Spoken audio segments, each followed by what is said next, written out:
Audio cassette जेको हुई उहा मैनुअल हुई, 10 गाना हूंदा हुआ उनमें, ऐं माना चवण जो मतिलबु त क्वालिटी उनमें घटि हूंदी हुई।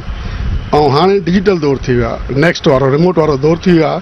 उन लाइ video CD, audio CD, DVDs खे माना जाइ मिली आहे। रहियो सवाल ऑडियो कैसेट जो, ऑडियो कैसेट वक़्त सां गॾु टेक्नोलॉजी चेंज थियण जे करे बंदि थी वई आहे। टेक्नोलॉजी चेंज में पंहिंजो internet, laptop, memory card, USB, MP3 format अची विया आहिनि, इन जे करे ऑडियो कैसेट पोइ हली वई।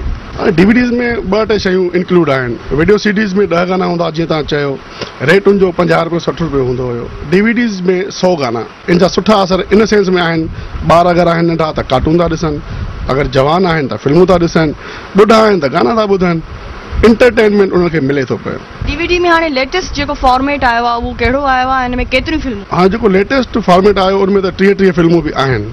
हिकु DVD में 30 फिल्मूं बि आहिनि, मगर उहो फेल थी वेंदो, छो जो उहो हेवी आहे।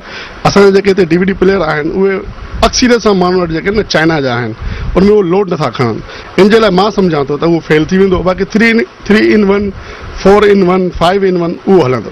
कैसेट जो ज़मानो जेको हुयो पंहिंजे वक़्त में तमामु भलो सुठो ज़मानो हुयो, छो ॿिए का एंटरटेनमेंट म्यूज़िक जी दुनिया में न हुई।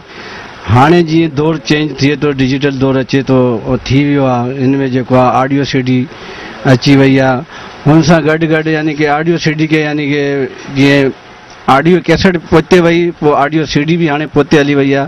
हाणे ॿियो यानी कंप्यूटर दौर अची वियो आहे, हुन में जेको आहे इहो USB कार्ड मोबाइलनि में डाउनलोड, हिन जे करे जेको आहे ऑडियो वारो कमु जेको आहे ऑडियो CD ऐं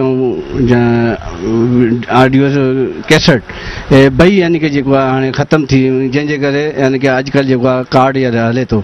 DVDs जे अचण सां तव्हांखे अनगिणत उन में गाना मिली था वञनि, 100 खां वधीक तव्हांजी गाना पसंदि जा अची था वञनि, जॾहिं त ऑडियो कैसेट में ईअं हूंदो हुयो त वधि में वधि 10 गाना हूंदा हुया। कीअं था ॾिसो माण्हुनि खे? छा माण्हू अञा ताईं किथे न किथे ॿुधनि था, कार में, घरनि में किथे ॿुधनि था माण्हू? ऑडियो कैसेट जो दौर न रहियो आहे, न ऑडियो CD जो दौर रहियो आहे, छोकी हाणे जेको आहे फॉर्मेट जेकी चेंज थी आहे, कार्ड जी, USB जी, हाणे गाॾियुनि में, कारुनि में, माना हर यानी कि तव्हां ॾिसो कि हाणे हेॾा यानी स्पीकर यानी कि छोटा यानी कि डेक ठाहे छॾियो थी चइनि, हुन में बि जेके आहे USB कार्ड लॻे थो, हर कोई यानी कि ॿुधे थो, उहे साॻा गाना ऑडियो वारा उन में यानी कि डाउनलोड करे जेको आहे उहो उन में यानी कि ॿुधनि था। अच्छा, केबल ते बि हर चैनल ते फिल्मूं हलनि थी पियूं, गाना हलनि था पिया, त उन हवाले सां जेको DVD जो कारोबार आहे या DVD जेके मिलनि पियूं, गाना मिलनि पिया, फिल्मूं मिलनि थियूं, उन ते को असरु पियो आहे? न, केबल ते जेको यानी फिल्मूं हलनि थी, जेको एडवर्टाइज़मेंट अचे थी इंडिया को, हुन में असांखे यानी कि दुकानदारनि खे हिकिड़ी यानी कि फैसिलिटीज़ मिले थी कि असांखे डेट कंफर्म थिए थी और पब्लिक जेकी आहे हुनखे इंफॉर्मेशन मिले थी कि कहिड़े ॾींहुं यानी कि जेकी आहे फिल्म अचे थी।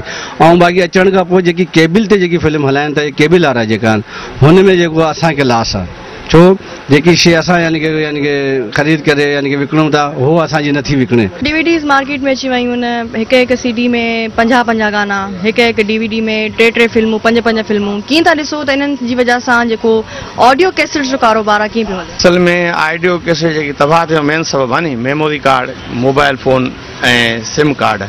तंहिंखां पोइ मेन सबबु इहो आहे हिन महिल बाज़ार में काई शइ मिले नथी। ऑडियो प्रोड्यूसर बाज़ार में अवेल करे ॾियनि था। हिन महिल सॼी बाज़ार घुमंदो, 200 दुकान में तव्हांखे हिकु दुकान बि कैसेट न मिलंदो, वैरायटी पूरी नथी थिए, ऑर्डर ॾेई बीहूं था।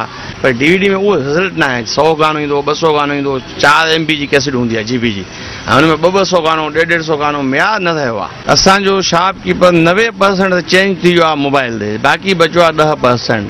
10% बि इन करे हलाए थो कम खे, वञी बाज़ार में उधर आहे, हुन वटि माल पियो आहे, इन लाइ जेको हुन वटि मुलाज़िम हो उहो दरपदर थी वियो आहे। असल में त पाण बि उहो दरपदर थी वियो आहे दुकानदार। हींअर त कैसेट माना बिल्कुलु माण्हू वठण लाइ तयारु न आहे, छो हर कंहिंखे इंतज़ारु हूंदो आहे माना CD अचे, पोइ हर को माना कार्ड इंतज़ार में हूंदो आहे त असांखे 2GB 4GB कार्ड में 50 रुपए में हुनखे कार्ड भरे ॾींदा आहिनि। इन जे करे कैसेट त कोई हिन टाइम वठी रहंदो पियो, बिल्कुलु माना जीअं माल पियो आहे ॾिसो था ईअं ई माल पियो आहे। CD बि कुझु बहितर आहे, वरी बि हले थी पई, बाक़ी कैसेट जो जेको नालो निशान आहे हींअर बिल्कुलु जेको आहे फना थी वियो आहे। मतिलबु तव्हां ईअं था चवणु चाहियो जिते कैसेटूं ख़तमु थी वियूं आहिनि उते DVDs बि हाणे ख़तमु थींदी पियूं वञनि? न, DVD जो वरी बि थोरो घणो जान आहे, छो जो हाणे जेको नओं उन्हनि शेड्यूल कढियो आहे, माना हिकु DVD में 4 विझी हलाइनि था पिया प्रोग्राम, इन जे करे DVD हले थी पई। कैसेट जेको नालो निशान आहे, जेके कैसेट जेको माण्हू पहिरियों शौक़ सां ॿुधंदा हुआ, हुनजो नालो हिन टाइम जेको आहे 10% भी ना है, 100% में। ऑडियो कैसेट्स का एक उरूज था, एक ज़माना था जब लोग लेते थे 30 रुपए में, 25 रुपए में। अब जो है 50 रुपए में ही डीवीडी आ जाती है, उसमें 100 गाने आ जाते हैं। कि कैसे देखते हैं आप इसको और कारोबार पे कितना असर? महंगाई भी हो गई है। कुछ ये है कि छोटे मोबाइल्स वगैरह जो इतने सारे निकले हैं, मोबाइल हैं, उनके अंदर वो छोटे कार्ड्स वगैरह होते हैं, उसके अंदर काफ़ी सारी तकारीर वगैरह भर जाते हैं, तो काफ़ी मौलूद वगैरह भरी जाती हैं। इसकी वजह से कैसेट के ऊपर काफ़ी असर पड़ा है। बाकी ये इस्लामी कैसेट्स वगैरह हैं, बस ये है कि अल्लाह पाक चला रहा है, रोज़ी अल्लाह पाक दे रहा है। बाकी यह है कि असर काफ़ी पड़ा है इसके ऊपर। पहले डिमांड होती थी, जैसे जलसे वगैरह होते थे, काफ़ी वहाँ के लोग आते थे हमारे से तकरीर वगैरह मांगते थे कि भाई ये तकरीर दीजिएगा, ये तकरीर दीजिएगा। मगर अब यह है कि अब वो बहुत कम लोग आते हैं। कभी कभार कोई आदमी आगे कि भाई वो चीज़ मांगने के लिए, नहीं तो वो वहीं पे जो है मोबाइलों में भर लेते हैं अपने, वो इस तरीके से हो जाए। हिकिड़ो ज़मानो हूंदो हो त जॾहिं माण्हू रेडियो ते पंहिंजी पसंदि जा गाना ॿुधंदा हुआ, वरी पोइ वरी उन में जिदत आई, टेप रिकॉर्डर अची वियो, माण्हुनि टेप रिकॉर्डर वठणु शुरू कयो।